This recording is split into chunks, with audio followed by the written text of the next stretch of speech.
What kind of an idiot would sit down and bitch on the internet about what a shit film this is?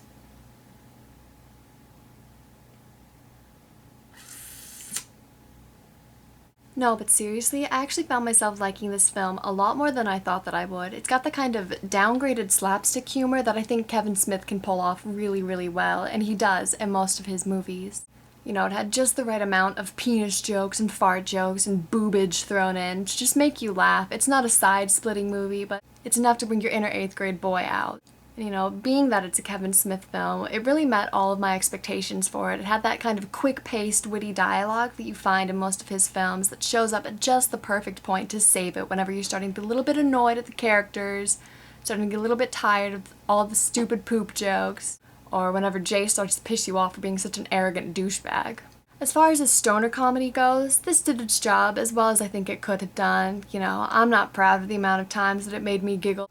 Turned me into that boy who laughs whenever anyone says doo-doo. The opening scene for this was really just the perfect preview for what the rest of this film was going to be like. It really got you into that mood of, Dude, we should go to 7-Eleven right now.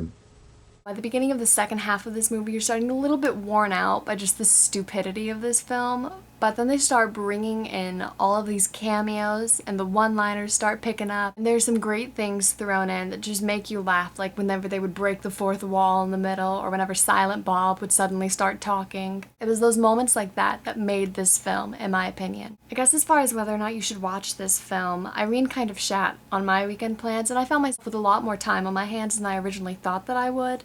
So I decided I'd give it a shot, and I liked it. It was a good movie. It was a good film that you could either sit down and watch, or if you got the munchies halfway throughout, you could get up, make a snack, come back, and not be lost at all. In short, if you have time to watch this, go ahead and do it. It's funny, you'll like it, you'll laugh. But then again, if Irene blows your power out and you find yourself with only 3 hours of battery power on your laptop, I'd suggest you save this movie for another day whenever you have nothing to do, some friends over, or just looking for a silly laugh. For a film whose main plot point was two dudes trying to stop a movie from being made because they were afraid that if the movie was made, girls wouldn't want to blow them, it did pretty well.